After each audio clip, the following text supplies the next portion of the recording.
Viu, Roger? Certo, é que o Roger me auxiliou da outra vez a fazer a conversão da gravação, né? Mas É, depois ele eu não peço tá, para ele. não. Tá Depois eu gravando, peço. viu?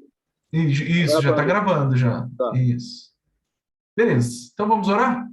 Senhor, graças te damos por esse dia. Obrigado, Pai.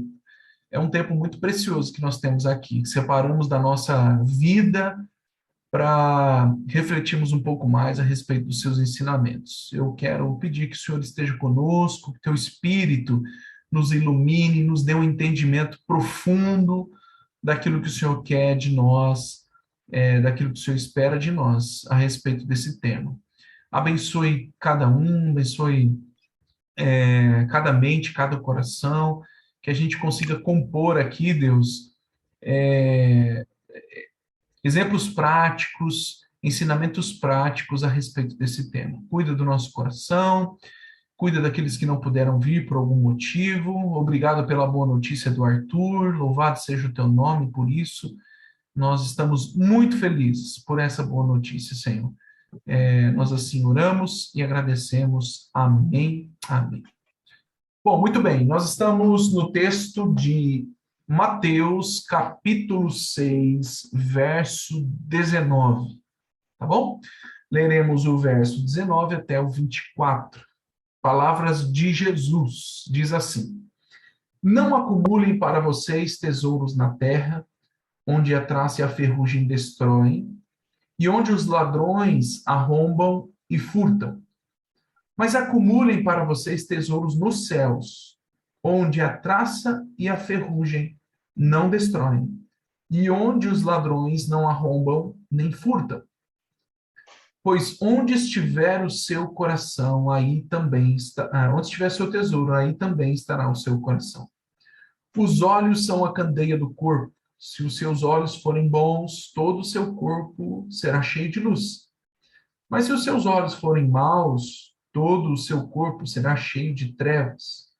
Portanto, se a luz que está dentro de você são trevas, que tremendas trevas são. Ninguém pode servir a dois senhores, pois odiará um e amará o outro, ou se dedicará a um e desprezará o outro. Vocês não podem servir a Deus e ao dinheiro. Amém.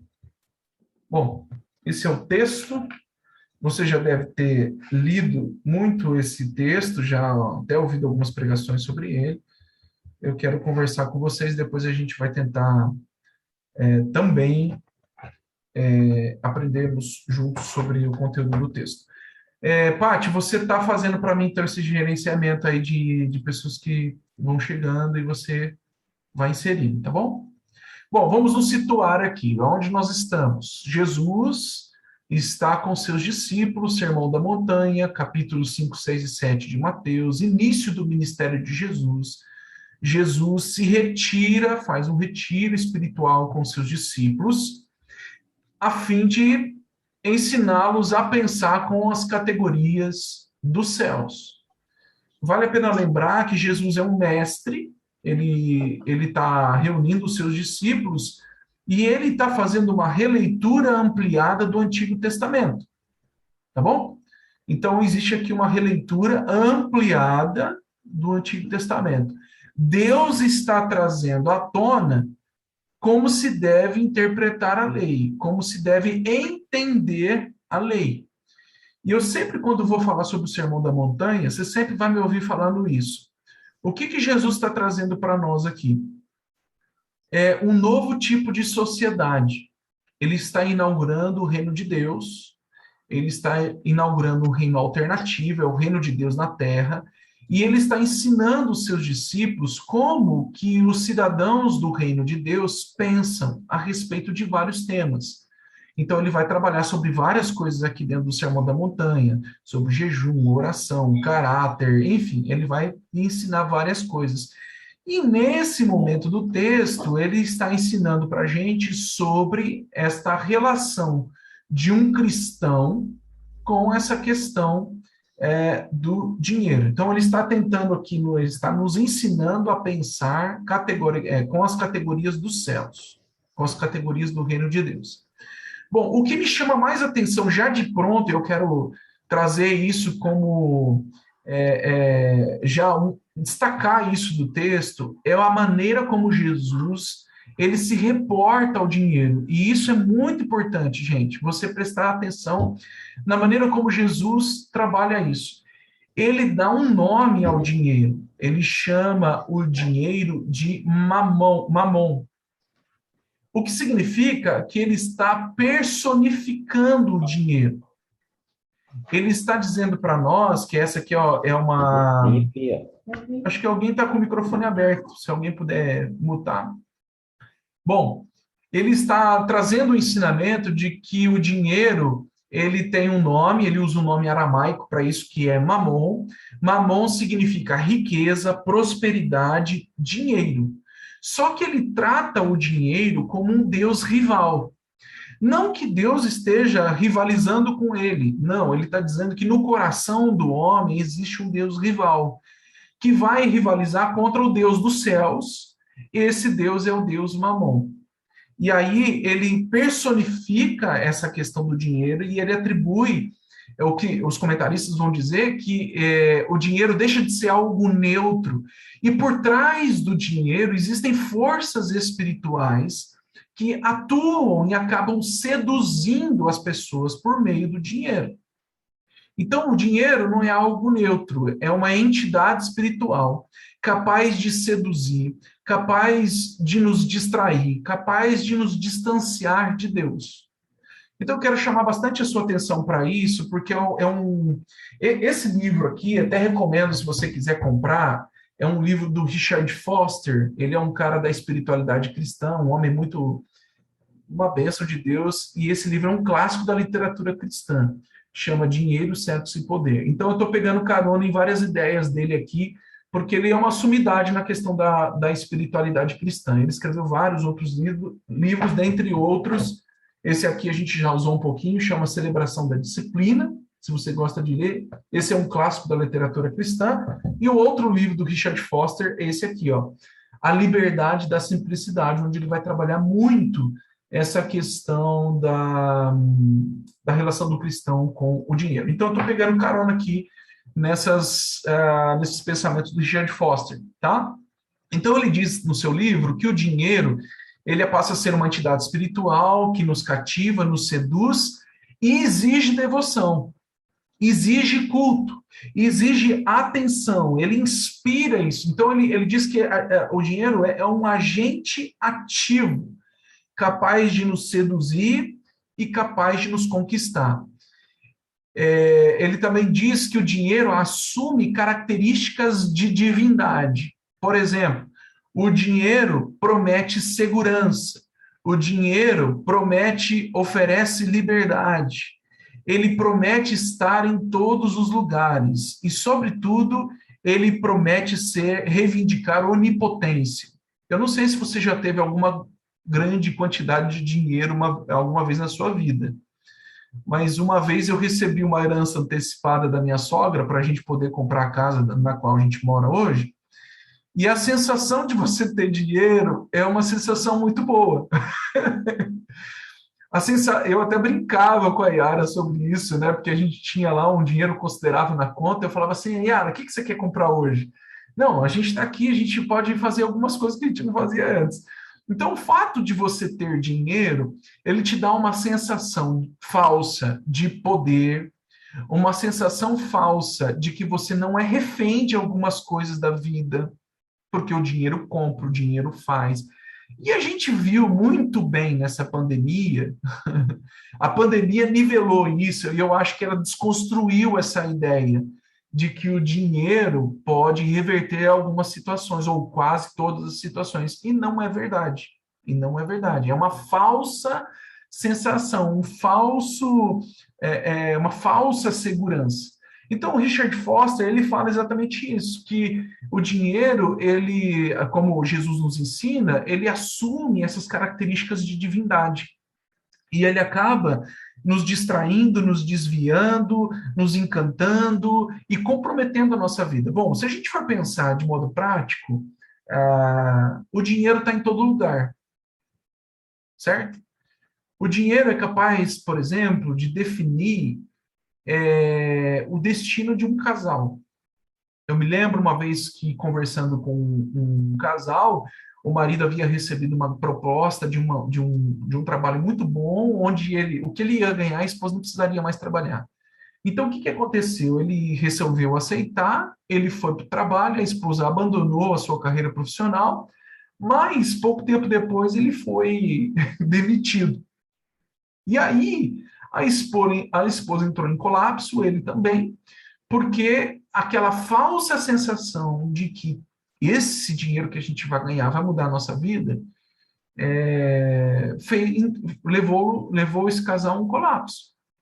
Então, quando a gente deposita as nossas... Você percebe que o dinheiro ele reivindica isso, né? Ele reivindica essa confiança nele.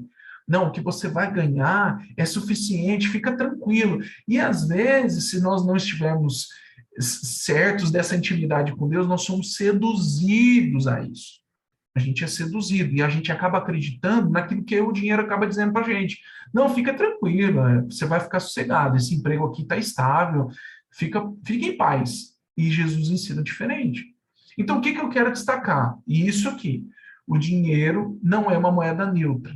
Por trás do dinheiro existem seres espirituais, entidades espirituais, verdadeiras potestades que trabalham a fim de nos seduzir, de nos comover, de nos distanciar de Deus, de comprometer a nossa vida, de enganar o nosso coração corrupto. E a gente sabe que a gente pode cair nesse conto de Mamon. Aliás, muita gente vem caindo. E o mundo que a gente vive hoje mostra como o dinheiro tem influência em tudo. A gente vê que, por causa do dinheiro, a gente vê um casal se comprometendo com o destino da sua família. A gente sabe que se mata por dinheiro. A gente sabe que se mantém alguém vivo numa UTI por dinheiro. Eu uma vez ouvi um depoimento de uma enfermeira que trabalhou num desses hospitais renomados de São Paulo, e ela pediu demissão, porque o que ela testemunhou nesses ambientes, ela ficou tão escandalizada e contra o evangelho, né? Porque ela viu pessoas sendo mantidas vivas, esperando a família definir do lado de fora como que ia dividir a herança. Entendeu? E aí, irmãos, então se mata por dinheiro, se mantém vivo por dinheiro. Nesse país, se topa tudo por dinheiro. O Silvio Santos, ele disse isso pra gente durante muito tempo, né? Lembra aquele programinha? Topa tudo por dinheiro? Eu assistia com a minha avó, esse topa tudo por dinheiro. Então, é isso mesmo. Nesse país se carrega dinheiro na cueca, nesse país se vende a consciência por dinheiro, topa tudo por dinheiro. Eu estou falando da nossa realidade, mas principalmente do lado ocidental, né? A gente é muito materialista. Os ocidentais são muito materialistas, né? Então, esse é o destaque que eu gostaria já de dar para vocês a respeito do texto. Então, Jesus está dizendo para nós aqui, ele está nessa conversa, ensinando os seus discípulos a pensarem de uma maneira diferente, a pensarem com as categorias dos céus. O que ele primeiramente nos ensina aqui? Primeiro, que existem dois tesouros. O tesouro que a gente tem na terra e o tesouro que a gente pode ter no céu. Quanto aos tesouros na terra, ele dá uma ordem. A primeira dica dele é: não acumulem para vocês tesouros na terra. Então, olha só, ele vai falar de tesouros, de terra, de céu, de luz, de trevas e de coração. O tema central de tudo isso é o amor. É o amor que você tem à terra ou ao céu, à luz ou às trevas. É que você tem a Jesus, a Deus ou a Mamon. Então, o tema central de tudo isso é o amor. Eu sempre falo isso. Você se doa por aquilo que ama. Então, Jesus, no final, ele dá o checkmate, né? Já estou antecipando o final do texto. Ele vai falar quem que você ama de verdade. Então, a primeira dica que ele fala aqui é a seguinte: não acumule para vocês tesouros na terra. Não acumule para vocês fama, não acumule para vocês prestígio, dinheiro, bens materiais. Por quê? Porque o que se faz nessa terra é transitório, é efêmero, é algo que não vai durar, ele vai ser corroído pela ferrugem, ele vai ser traçado, destruído pela traça. Então, é muito claro essa colocação de Jesus de que as coisas desse mundo, elas se desintegram. Alguém já disse, eu não lembro onde eu li isso, mas que a vida é uma peregrinação entre dois momentos de nudez, o nascimento e o seu falecimento. A vida é isso. É uma peregrinação entre dois momentos de nudez. Então você nasce sem nada e morre sem nada. Então a gente tem clareza de que a vida é transitória, a vida é efêmera nessa terra. As coisas aqui não duram para sempre. Elas vão ser corridas e destruídas. E Jesus está dando a dica para a gente não acumular. O pão vai mofar, as vestimentas se desgastam, entende? Então, nessa terra, a gente não deve acumular nada. Fama, popularidade, dinheiro, bens, poder, não é para acumular. Logo, se a gente acumula, a gente está na contramão do ensinamento de Jesus. A segunda dica de Jesus sobre o texto é que a gente deve acumular. Então, não acumular onde? Na terra. Mas aonde que ele fala que é para a gente acumular? No céu. Ele vai dizer, acumulem tesouros para vocês nos céus, onde a traça e a ferrugem não destroem, onde os ladrões não arrombam e furtam. Por que acumular tesouro no céu? Porque lá é o lugar mais seguro que você pode fazer. Lá é o paraíso fiscal. Lá é o paraíso, porque é onde Deus mora. Entendeu? É lá que você deve lançar, acumular os seus bens. E como que faz isso? O que ele está querendo dizer com acumular tesouros nos céus? Na perspectiva cristã, a gente acumula tesouros nos céus quando a gente pratica atos de bondade. O tempo todo você vai ouvir Jesus falando e os discípulos, os apóstolos, dizendo que a gente deve ser rico. Nós devemos ser ricos na prática das boas obras. Então, quando você pratica o bem, quando você pratica uma boa obra, você está acumulando tesouros para você no céu. Você está glorificando a Deus, você está honrando a Deus. Quando você investe no seu caráter, quando você permite que o Espírito Santo de Deus trabalhe no seu caráter, permite que o Espírito Santo de Deus ministre palavras de transformação na sua vida, você está acumulando tesouros no céu, você está sendo renovado, transformado pelo poder da palavra de Deus. Quando você alimenta a sua esperança com a palavra de Deus, quando você deposita a sua fé no caráter de Deus, você está acumulando tesouros para Deus nos céus. Então, quando a gente perdoa, quando a gente acolhe, quando a gente é misericordioso, quando a gente reproduz o comportamento do Cristo, as atitudes do Cristo, nós estamos acumulando tesouros nos céus. Então, irmãos, Jesus é muito claro sobre isso. Uma outra coisa que eu gostaria de destacar aqui no texto, Jesus, ele não está proibindo aqui o fato da gente ter propriedade privada, propriedade particular. Não existe uma proibição. A gente sabe que na Bíblia não existe uma proibição da gente ter as nossas propriedades. Não é uma maldição a gente ter propriedade privada. Outra coisa que Jesus também não está proibindo aqui é da gente economizar. Economizar para dias difíceis. A gente se lembra de Provérbios quando a formiga faz esse trabalho, não é? A formiga economiza num determinado período do verão para que quando vem o inverno ela tenha lá o recurso para passar o seu inverno. Então, é sabedoria fazer isso, entendeu? Então, Jesus não está proibindo você guardar para dias difíceis, Jesus não está proibindo você ter propriedade privada, mas Jesus, o que ele está aqui contestando? Ele está contestando o acúmulo egoísta. Esse é o problema, é a avareza, é a ganância, é o fato de você ter além do que você precisa, de você acumular para gastar com trivialidades, com coisas supérfluas, é você ostentar, né?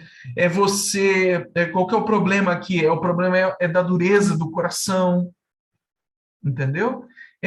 Isso é o que Jesus está contestando. É esse estilo de vida de gente que acumula por ganância, por avareza, por ostentação, que perdeu a noção do outro, do reino de Deus, que perdeu a noção de que tudo pertence a Deus e que é, deve ser bom mordomo daquilo que Deus deu. É isso que Jesus está contestando. Jesus está condenando aqui, na verdade, né?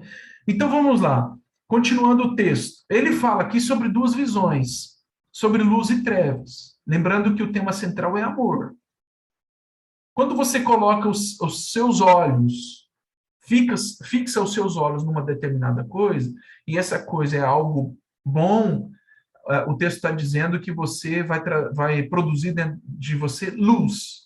Olhos aqui é coração, é a mesma palavra para coração. Então, quando você fixa o seu coração no que é bom, dentro de você será produzido coisas boas. Mas quando você fixa os seus olhos, o seu coração naquilo que é mal, logo, você vai ter dentro de você trevas. Logo, você vai contaminar, corromper o seu coração, os seus sentimentos, os seus desejos. Então, Jesus ele está falando a mesma coisa que disse anteriormente, de um jeito diferente. Ele está usando a metáfora dos olhos para dizer a mesma coisa. A quem você ama? Você ama o céu ou a terra? Você ama a luz ou as trevas? E aí depois ele vai dizer, você ama o quê? A Deus ou ao dinheiro?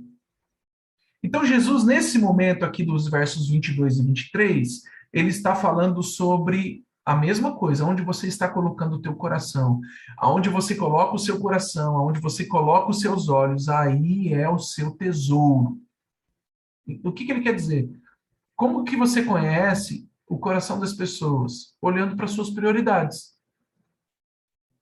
Simples. O que é prioridade para a pessoa revela aquilo que ela ama. Você entende? Pensa na sua agenda. Pensa no seu orçamento. Onde é que você investe? Você investe naquilo que você ama. Se você ama o seu neto, você vai dar presentes para o seu neto, você vai cuidar do seu neto, você vai oportunizar para ele coisas boas, com os seus recursos. Se você se ama, você sabe que tem que se amar e que tem que se cuidar porque é tempo do Espírito Santo, você vai encontrar na sua organização da sua agenda, você vai encontrar tempo para você. Você vai ter tempo para você, para cuidar da sua saúde, para cuidar da sua alimentação, para ter momentos de desfrute da vida, de alegria, de lazer. Enfim, você vai oportunizar isso na sua agenda. Então, aonde está o teu tesouro, ali está o teu coração. Onde está o teu tesouro vai mostrar quais são as suas prioridades, o que é importante para você. Então, esses versículos 22 e 23, Jesus está dizendo as mesmas coisas. Agora, o que cabe aqui para nós é aquilo que Jó fez.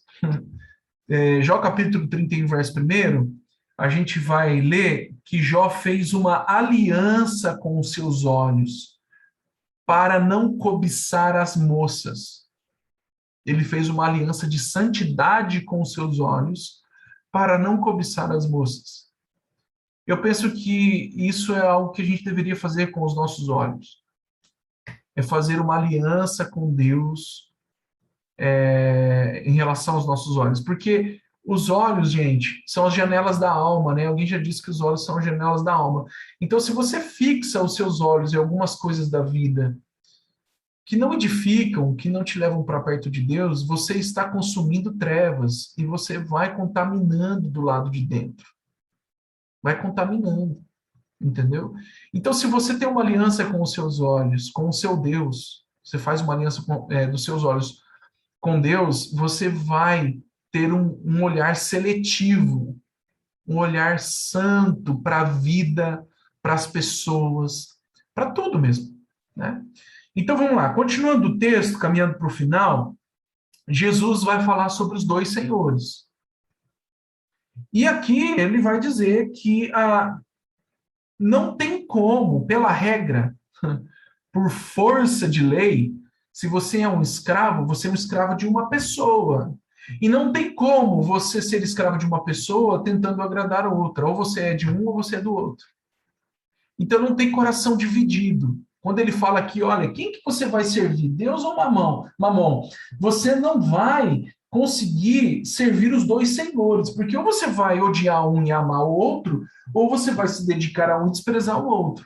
Então Jesus está deixando claro aqui que a nossa relação, que não tem nada a ver com dinheiro, entendeu? Não pode haver rivalidade dentro de nós entre o anseio de atender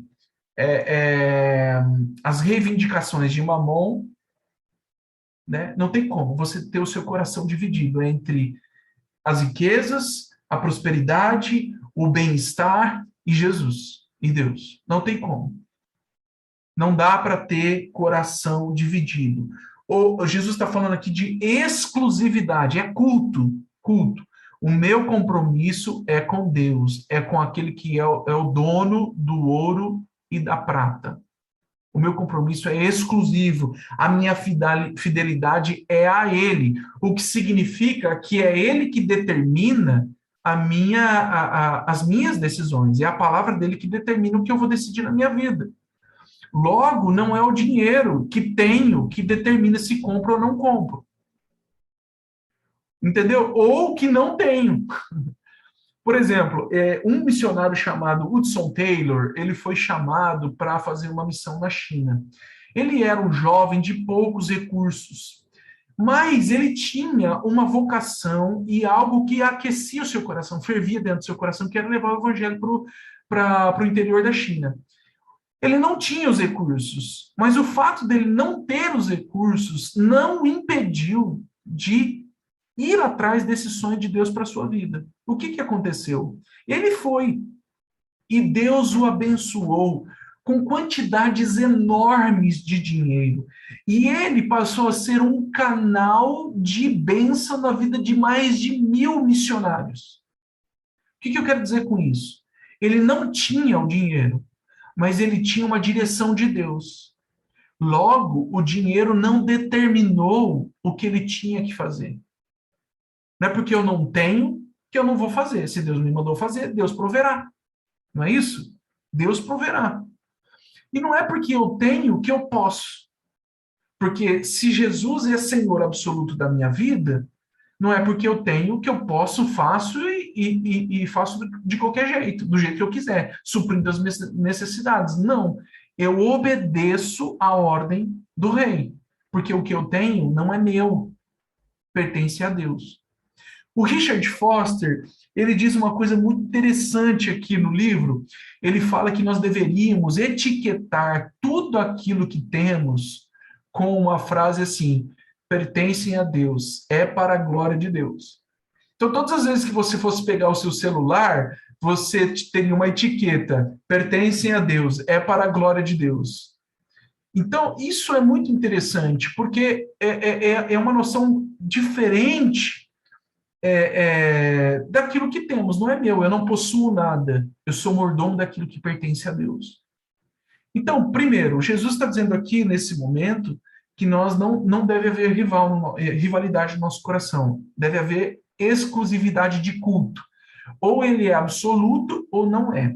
Continuando o texto, a questão é o seguinte: o que fazer então? Como é que a gente combate, ou como é que a gente entra nessa batalha com Mamon? Qual é a estratégia? O Richard Foster vai dizer o seguinte, que algumas pessoas ao longo da história, no combate ou na batalha espiritual com a questão do Mamon, algumas pessoas fizeram voto de pobreza.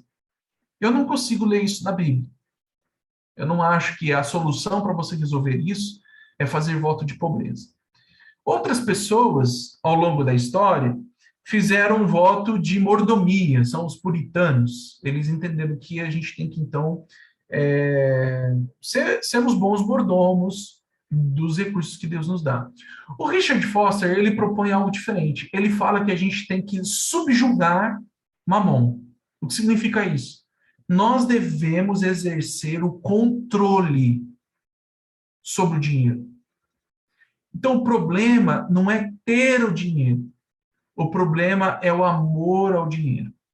O problema não é ter recursos, bens materiais. O problema é quando esses bens, eles têm você. Você não os possui, mas esses bens possuem você. Entende? É muito visível isso. Quando os bens nos possuem. Quando os bens, eles são, não é nem mordomia, é possessão. A gente não compartilha carro. Eu já conheci pessoas que não dão carona para ninguém para cuidar do carro. Irmãos, o negócio é mais ou menos assim. Então, assim, quando a gente não consegue compartilhar os bens que não são nossos, mas são do Senhor, a gente demonstra que aquilo te possui, entendeu? E não que você o possui. Eu me lembro uma vez que uma pessoa falou assim: ah, meu notebook é a minha vida. Se o notebook é a sua vida, você está perdido. Você está perdido.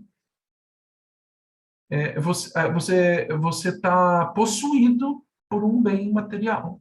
Tem gente que se descabela mesmo por essas coisas, quando perde alguma coisa, perde algum recurso, perde algum investimento. É lógico, traz tristeza ao coração, mas não deveria nos levar até mesmo à apostasia, ao abandono de Deus, né? Entendeu? Então, o que o Richard Foster fala é que nós deveríamos dominar, subjugar, e ele dá várias dicas para a gente fazer isso.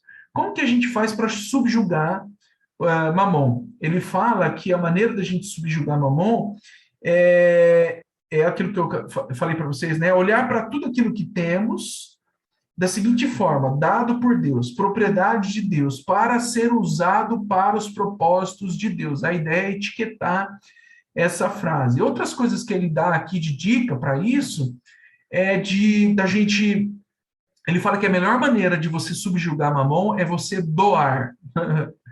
Imagine você falar isso para o mundo materialista, do mundo do acúmulo, né? Então ele fala que a melhor maneira da gente subjugar o dinheiro é doar, dar o dinheiro a instituições carentes, a pessoas necessitadas, pessoas que vivem com escassez, né, de dinheiro, que estão vivendo momentos sombrios na sua vida.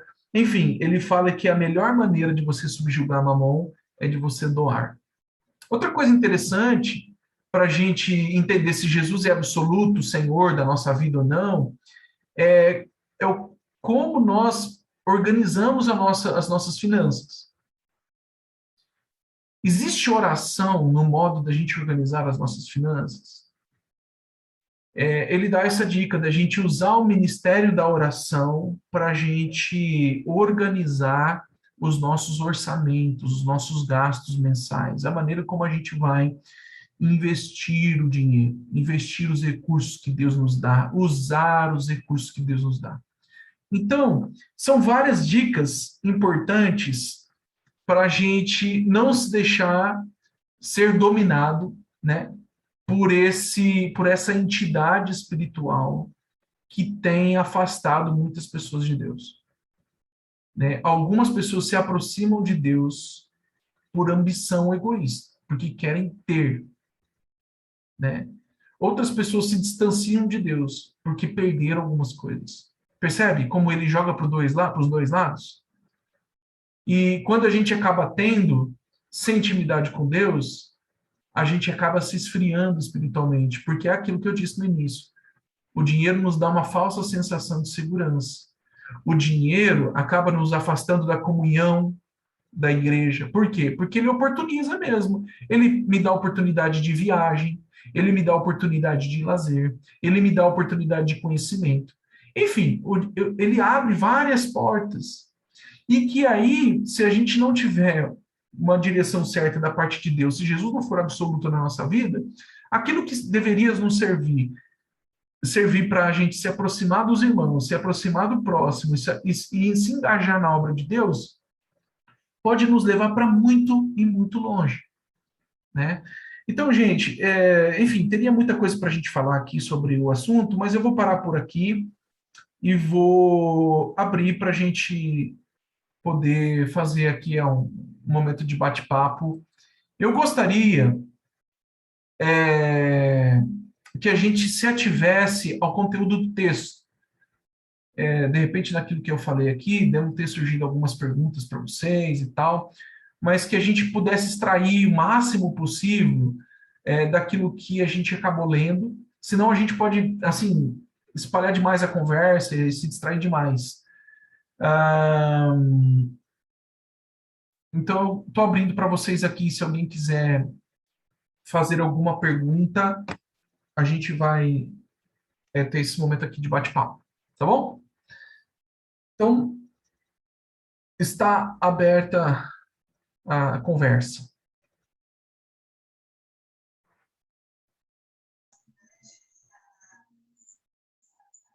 Basta você abrir o seu áudio e, se tiver alguma pergunta, fazer a sua pergunta, tá bom?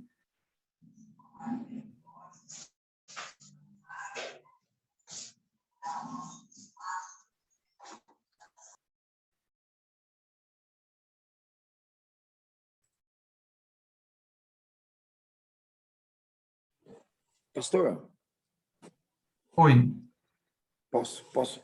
pode. Uma questão, tentar colocar bem objetivamente, assim. Até que ponto é errado? Exemplo, quando você se envolve num grupo muito grande de pessoas, e nesse grupo de pessoas você acaba se destacando por fazer boas obras. Dentro do teu coração, existe o pensamento e o sentimento de estar fazendo essas boas obras pela espontaneidade, pelo coração, por gratidão. Da mesma forma, isso não é visto por todos. Até aí, tudo bem.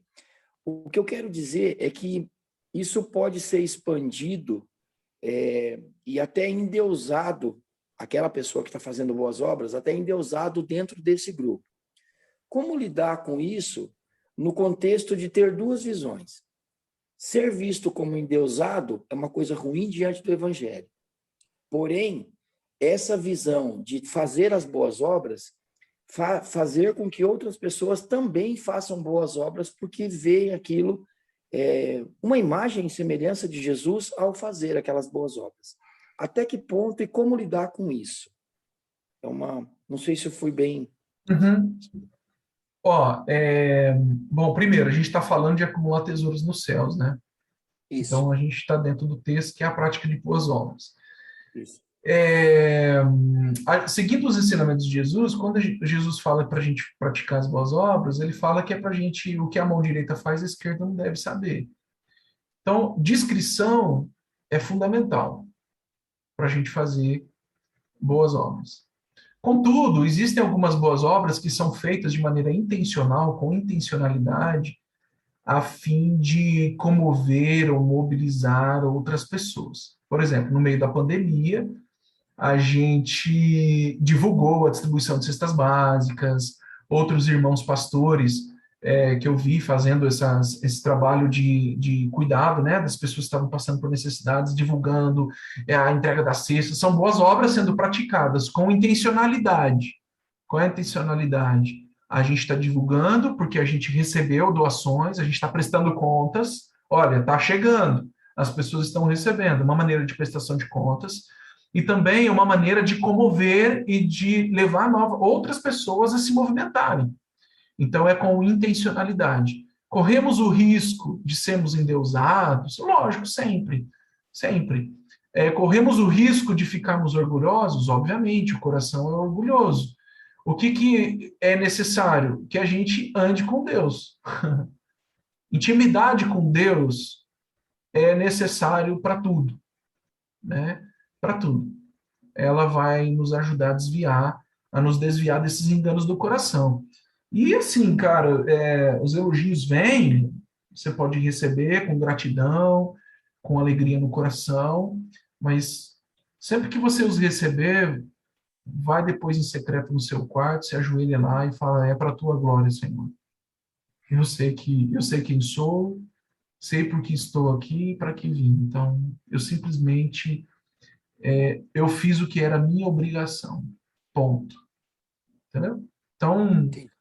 eu acho que Não sei, respondendo de maneira mais direta e sucinta, seria isso. Ok? Mais alguém? Tem alguma pergunta?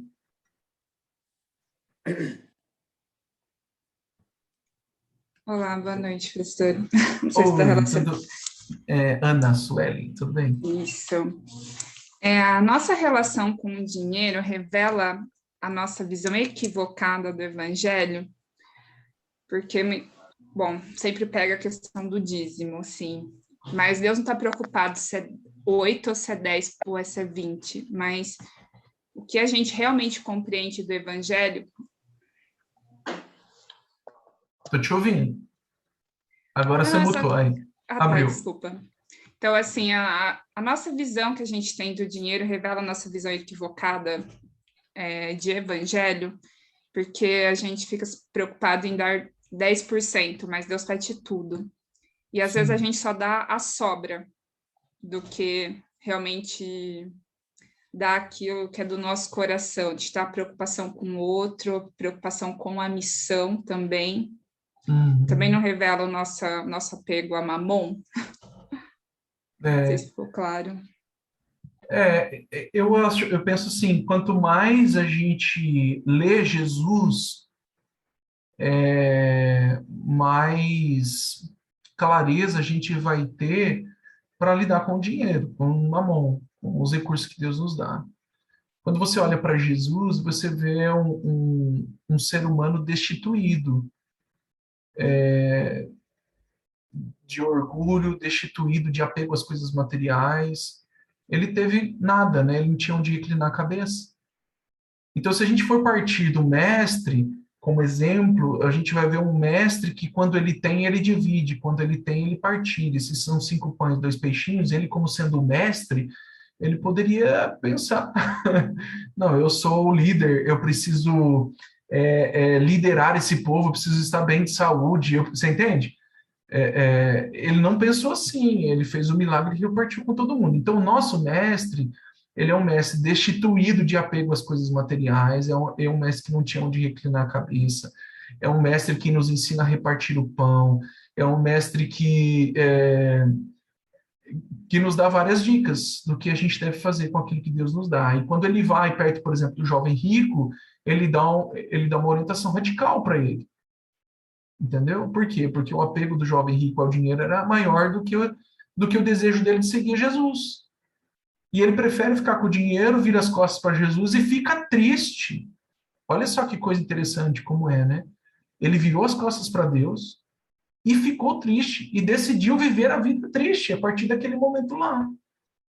Por quê? Porque o apego dele era tão grande ao dinheiro, aos seus recursos, aos seus bens, que não bastou ele cumprir a lei e fazer um monte de coisa. Entendeu? Então, eu acho que Jesus fala mais sobre dinheiro quando ele fala, né, nos evangelhos, do que sobre amor. Só para você ter noção. Para você ver como o tema é espinhoso, é extenso e tem muito a ser conversado. Principalmente para nós que vivemos numa sociedade capitalista do acúmulo, hedonista do prazer, e que tudo aquilo que você tem é para si mesmo, é para você gastar com você. E a gente não consegue pensar um pouco além de nós mesmos, né? Às vezes é até difícil pensar além dentro da família. Você entende? Discutir, enfim, sobre alimento, sobre ter. Eu sou de uma família de 3 irmãos. Eu lembro dos pega que a gente tinha dentro de casa, eu com os meus irmãos, né? De ter, de possuir, e a luta do meu pai e da minha mãe para saber conseguir dar de maneira justa para todos, suprir as necessidades de todos, né? Então, eu acho que o fato só de a gente pensar que a gente tem que dar o dízimo fala muito sobre o que a gente pensa sobre o dinheiro, né? Só sobre essa questão do dízimo, para não estender mais a conversa, uma vez eu perguntei para um professor meu que ele é doutor em Antigo e Novo Testamento, doutor em filosofia e tal. Eu perguntei: pastor, e o dízimo? Aí eu li um artigo dele, depois ele me falou onde estava. Ele falou assim: olha, no Antigo Testamento são 10%. No Novo Testamento são 100%. É isso. Ou seja, no Antigo Testamento existia uma lei que organizava o povo, e era a lei do dízimo também. No Novo Testamento existe um coração absolutamente entregue ao rei, um coração que percebeu que tudo é dele e que abriu mão de tudo que tem para a glória dele, né? Então, é um pensamento totalmente diferente, né? Muito bem, não sei se eu te ajudei, mas é isso. Mas alguém gostaria de... É, que bom. Mas alguém gostaria de perguntar ou tem alguma dúvida sobre o que a gente conversou? Queria acrescentar alguma coisa? Pastor, eu tenho uma. Sim. Eu queria saber, assim, como que a gente deve se posicionar quando a gente se envolve com uma rifa ou com um jogo de azar sem a gente querer. Porque, às vezes, a gente se vê numa situação que fica tão complicado. Eu, quando posso, por exemplo, eu compro o número, mas eu não pego o número. Ou quando é o nome, eu pego. Então, eu dou o valor e falo, é uma doação, mas não precisa pôr meu nome, né? Mas eu já me envolvi em algumas situações de escola, por exemplo, em que eu tinha que vender a rifa. E aí, algumas vezes eu tive que comprar as cartelas justamente para não poder oferecer para ninguém, né? E eram, às vezes, umas coisas assim, meio, por exemplo, formatura de turminha, e aí a Sim, criança não tinha dinheiro para comprar camiseta para formatura. Então, situações assim muito adversas mesmo. E eu queria saber qual que é nossa posição perante isso. Eu normalmente faço o que você faz, eu dou, prefiro doar, entendeu? Mas eu não tenho, assim, eu não tenho dificuldades com algumas coisas, por exemplo. Eu sei que muitas pessoas fazem rifa para pagar a formatura, entendeu? E a gente sabe das dificuldades de tantas pessoas. Nossa, a luta para se formar, a luta para chegar até onde chegou. Eu acho que é uma boa causa, entendeu? Não é para ganhar dinheiro, não é ganância, não está envolvido essas coisas dentro, sabe? Vou pagar uma conta, é minha formatura, é diferente. Então eu tenho uma mente um pouco mais aberta para essas coisas. Eu acho que quando tem ganância, quando tem avareza, quando tem, sabe, essa desconfiança de que Deus vai cuidar do meu amanhã, às vezes, esse é um problema, quando tem desconfiança de que Deus é competente para te sustentar no dia de amanhã. Aí você comete algumas loucuras, né?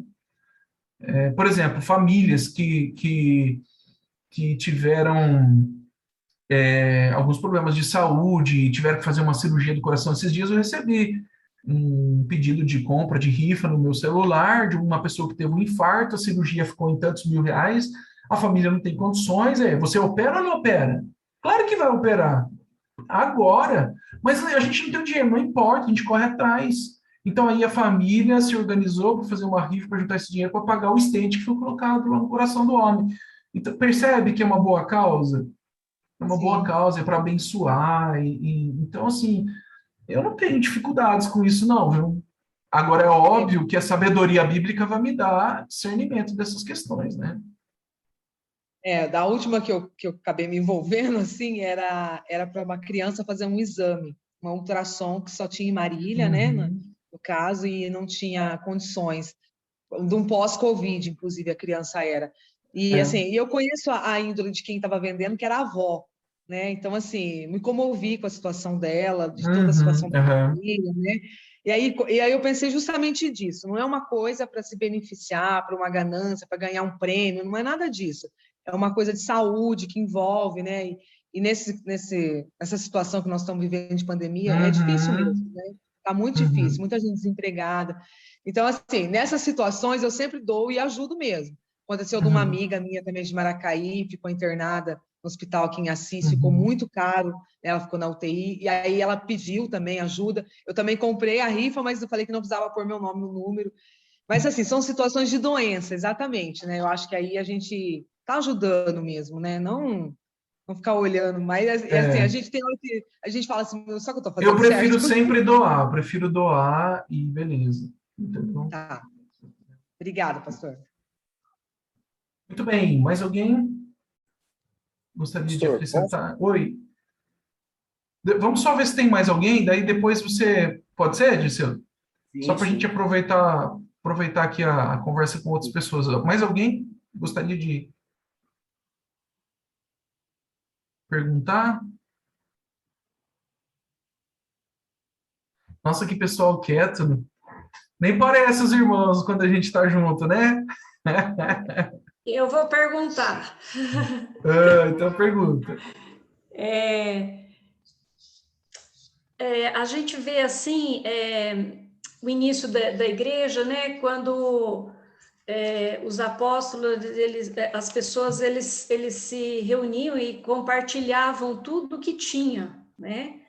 Então, compartilhava tudo que tinha. E essa atitude é juntar tesouros nos céus, né? Porque está compartilhando. Mas a gente, na nossa vida, a gente não vive isso, né? Eu acho que tem muita coisa que a gente fala, mas a gente vive da maneira que é possível, que nem eu ia falar por aquela hora, você já colocou, né? A gente tem que guardar para uma eventualidade, para uma necessidade e tal, né? Então, às vezes, assim, isso daí, como você consegue ver de alguma outra forma, por que nós, sei lá, da pós-modernidade ou do momento que a gente vive, a gente não consegue realmente ter essa prática. Por exemplo, eu tenho dificuldade, se fosse assim que nem a Anice, que, né, pessoas que abrem a casa para receber gente da rua, que nem o macarrão, que nem não sei o quê. Então, né, pessoas têm um coração tão abençoador, né, tão assim generoso. Eu não tenho essa prática, eu tenho outras, mas não tenho essa. Mas a gente fica pensando, parece que o evangelho era para ser tudo junto, como Jesus queria que fosse, e a gente não vive essa prática, né? Então, isso é uma coisa assim que eu penso, né? Silvânia, se a gente for pegar os valores do evangelho, se a gente não está praticando os valores do evangelho, como a solidariedade, a generosidade, a partilha, se a gente não estiver praticando, não é para alguns esses valores, né? Não é para o macarrão ser hospitaleiro, hospitalidade é para todos nós. Não é para o macarrão ser generoso, é para todos nós sermos generosos. Esse é o evangelho, a generosidade é o evangelho, o altruísmo é o evangelho. Mas o grande problema é que a gente é incentivado o tempo todo, e as circunstâncias da vida é difícil avaliar, né? Eu posso estar caindo em erros aqui, mas assim, a gente vive num país muito difícil, cuja renda da grande maioria de pessoas é uma renda muito baixa. A gente está vivendo um momento de inflação absurdo, então isso acaba atrapalhando. Muitos estão tentando sobreviver, muitos estão tentando enfrentar esse momento. Por outro lado, esse é um lado da coisa. O outro lado da moeda é o seguinte: a gente tem muitas ambições, a gente tem muita inveja e acaba assumindo compromissos que a gente não dá conta. Então aí vem a Casas Bahia para a Arcela em 24 e está tudo bem, você paga o triplo do negócio num armário e está tudo bem. E aí a gente vai entrando nesses negócios aí, vai comprometendo o nosso salário, vai comprometendo a nossa vida, nosso mês, entendeu? E aí a gente não vai encontrando brechas para ser generoso, brechas para dividir o pão, brechas para abençoar pessoas. Eu lembro disso, assim, até falo com muita alegria e não tem nenhum problema de falar sobre isso. O pastor Valmir, por exemplo, para quem não conhece, o pastor Valmir foi pastor fundador da nossa igreja. Ele tinha um orçamento social. Dentro do orçamento dele, ele tinha direcionado uma parte do seu orçamento para fazer obra social, para abençoar pessoas. Eu conheci várias pessoas que o pastor Valmir ajudou, ajudando a pagar casamento, ajudando a pessoa a construir uma lanchonete, ajudando a pessoa a pagar dívida. Entendeu? Aí o pastor Valmir, ele agia assim, eu me lembro por conversar com ele, né, sobre isso. E ele às vezes emprestava, a pessoa quando podia devolver, devolvia, ele usava esse mesmo recurso para abençoar outras pessoas. Então, ele tinha, vamos dizer assim, um capital de giro para isso. Olha a mentalidade dele. É uma questão de mentalidade, né? Então, se a gente esperar sobrar, gente, nesse mundo consumista, a gente não vai ter de sobra. A gente sempre vai estar consumindo, né? E a sobra que a gente já acaba tendo, às vezes, projetos para eles, né?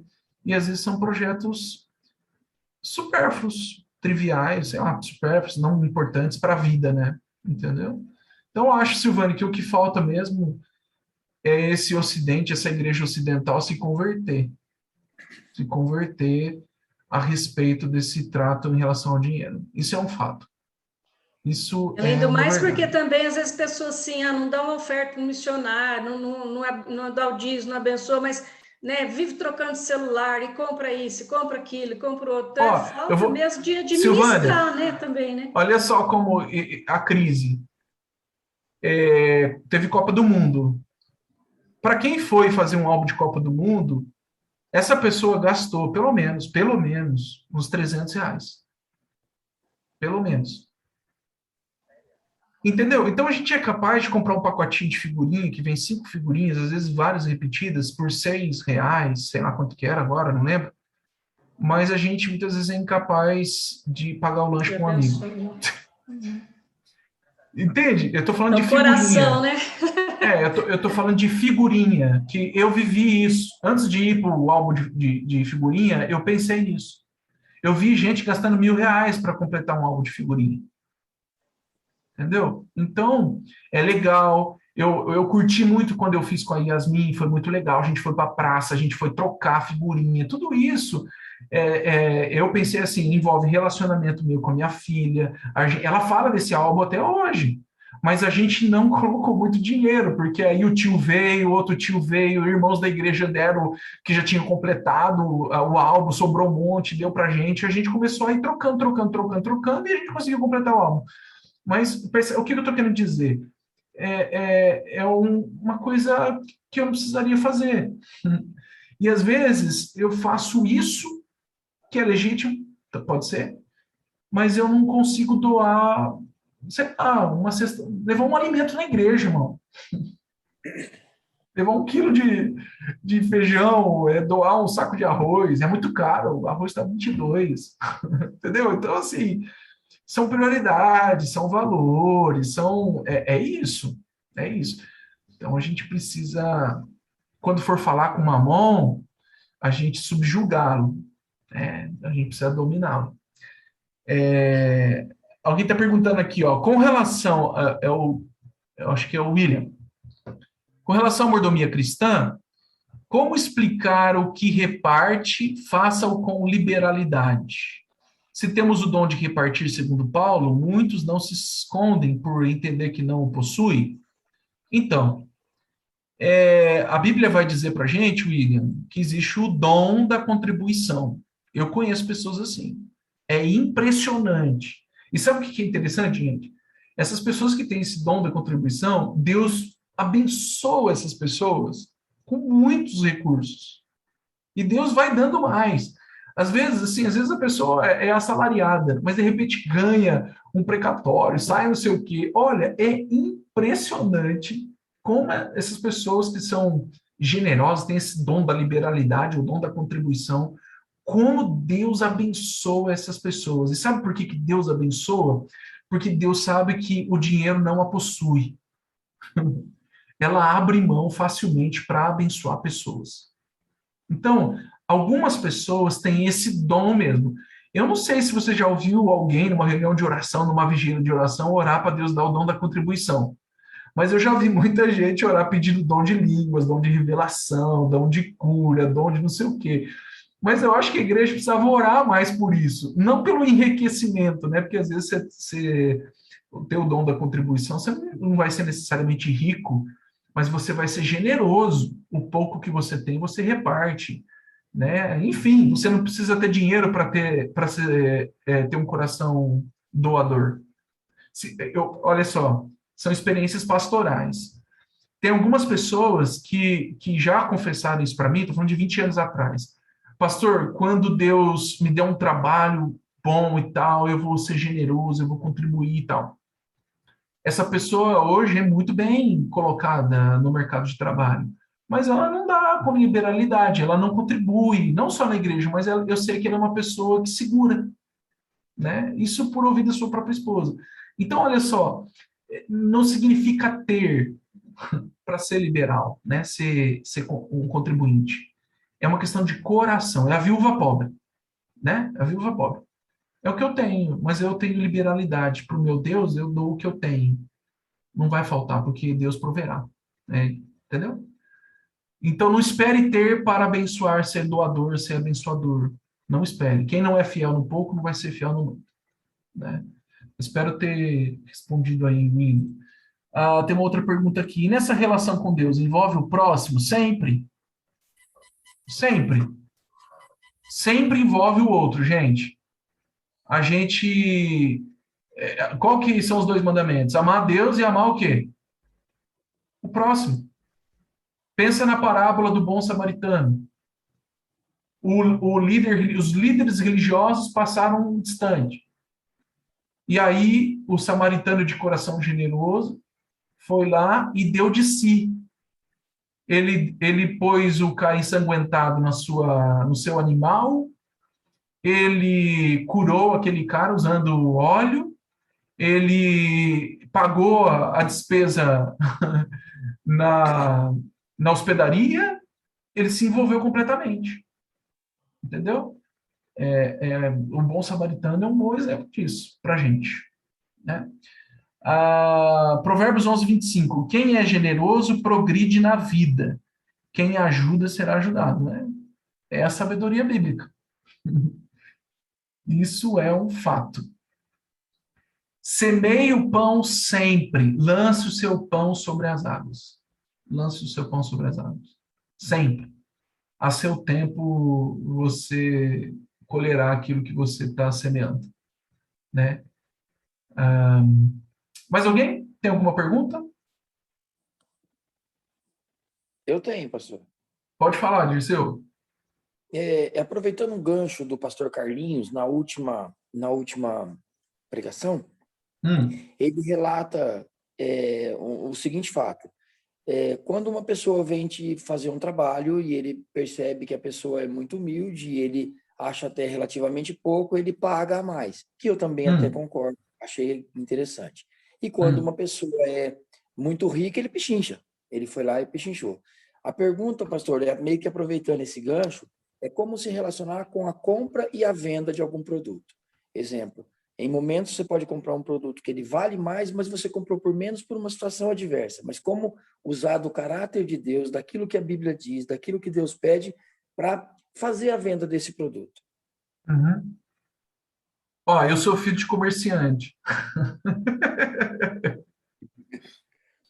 A minha mãe foi professora aposentada, meu pai funcionário público aposentado, e depois de um certo período para estudar os filhos, ambos foram para o comércio. Né? No início faziam viagens para o Paraguai, uns 25 anos atrás, e depois eles começaram a comprar em outras cidades, né? São Paulo, Rio de Janeiro, Serra Negra, Maringá, e a minha mãe tem uma loja na casa dela até hoje.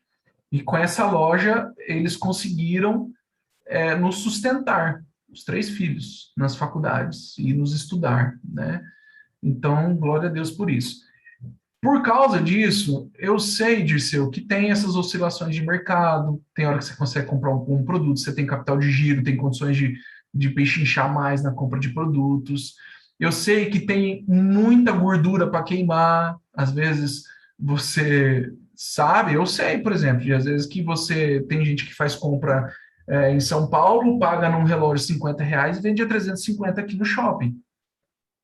Então, isso tudo acontece, né? São realidades do mercado. Agora, quando você tem um coração do Cristo, o que não pode dominar o seu coração é a ganância, é a avareza, Você entendeu? Porque quando você é dominado por isso, você sempre vai extrair. Você sempre vai pensar, eu fiz um bom negócio. Tipo, eu levei vantagem, eu ganhei. Olha só. E é lógico, quem tem esse coração ambicioso pelas coisas do mundo, essa pessoa, cara, ela vai sendo envolvida de tal forma que ela atropela ser humano, ela atropela a ética, ela atropela as relações humanas, ela acaba sendo materialista, o outro é uma coisa, o outro ou é consumidor ou é produto a ser consumido. Então, é uma mentalidade muito carnal. É perigoso. Para um cristão, esse não é um sentimento para a gente organizar a nossa vida, nossa empresa, as nossas coisas.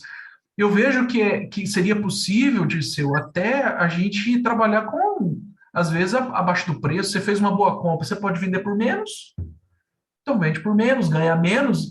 Você abençoa o mercado, faz conhecida a sua loja, pode ser até um marketing, né? Você conseguiu um bom preço, você vendeu um produto que no mercado estava mais caro e por você ter conseguido um preço menor, você consegue vender um preço mais acessível.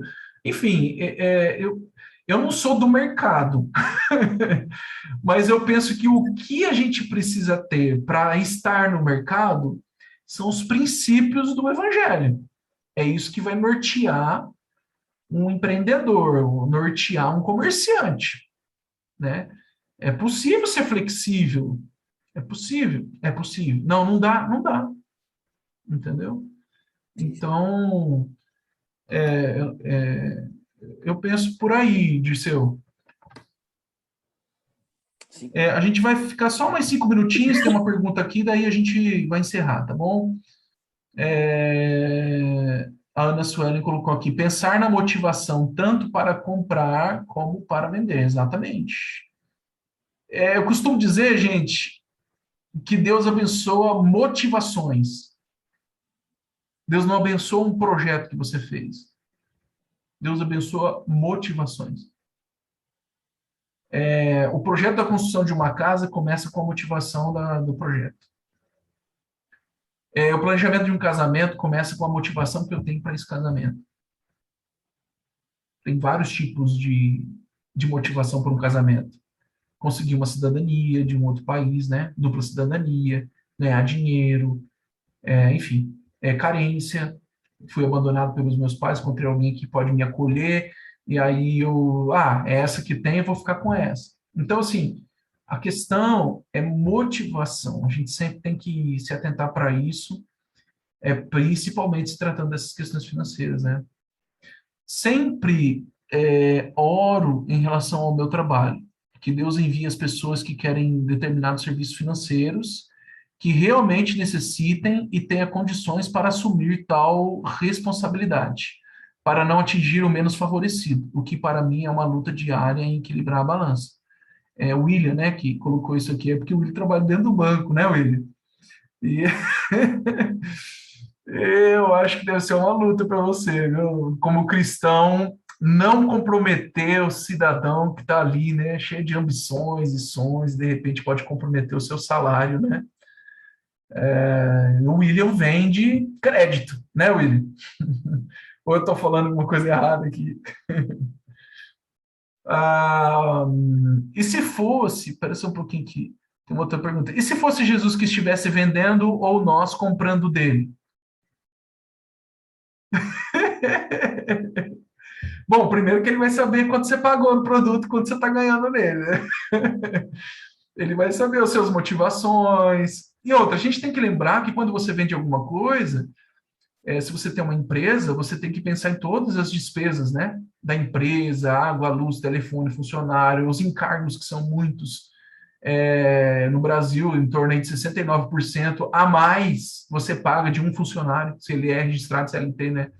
Então, assim, gente, é um absurdo de encargos. Então, isso tudo vai sendo inserido no valor do produto final, né? Então, não é fácil ser empresa no país, ser empresário, né?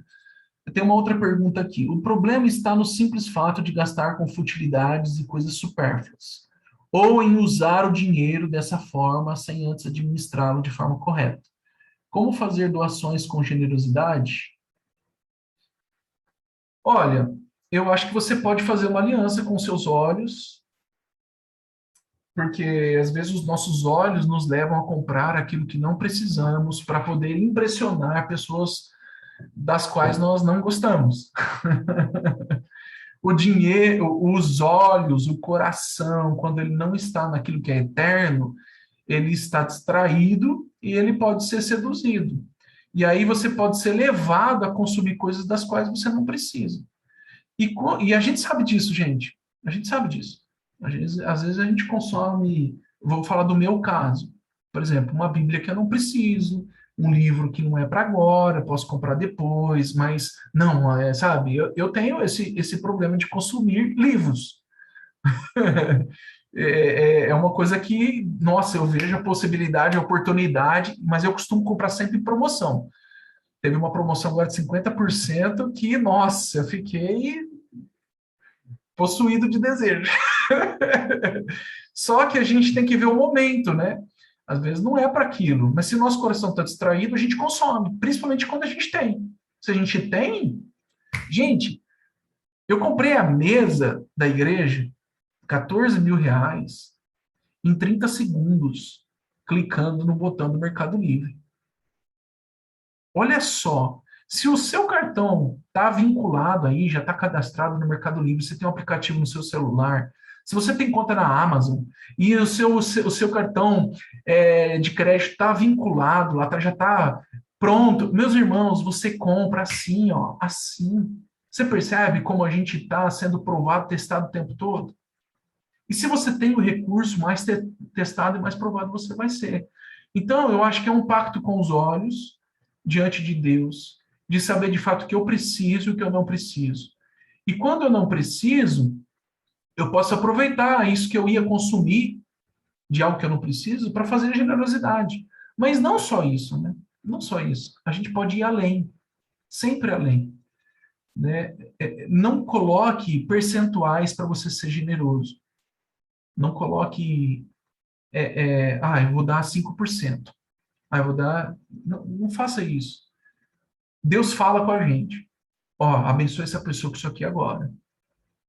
Não, mas é o que eu tenho na minha poupança. Não, mas agora é o que ela precisa.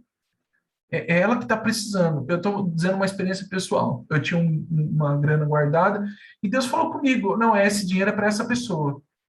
Não era lá muita coisa, mas eu sei que ia ajudar aquela pessoa naquele momento, ia acalmar o coração dela, porque muitas outras coisas ela estava vivendo na vida dela. Meus irmãos, foi uma bênção para ela e para mim, né? Então, assim, não coloque regras para você ser generoso, deixe ser guiado pelo Espírito Santo, né? Ele é o Deus generoso que habita em você.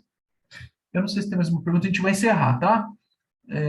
Ananias seria um tipo de vítima de Mamão?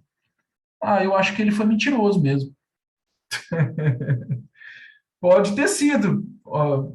Né? Se ele não contou para todo mundo por quanto ele vendeu o negócio lá, né? A terra, e omitiu e mentiu para o apóstolo, né? Na verdade, ele mentiu para o Espírito Santo. É o que está lá no texto. Ele mentiu. Ele pode ter sido uma vítima de Mamon. Talvez a gente também. Eu não diria vítima, mas um refém. Fomos capturados, sequestrados.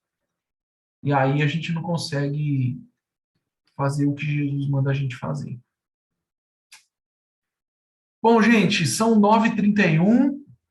Eu acho que deu para a gente aproveitar bem o tempo aqui. Eu espero ter cooperado um pouquinho com vocês, um pouco mais a respeito desse tema, que é, sim, um desafio, mas eu acredito que com maturidade a gente consegue ampliar a nossa liberdade em relação ao dinheiro e a nossa sabedoria, né? Como administrar isso que Deus tem nos dado. Tá ok?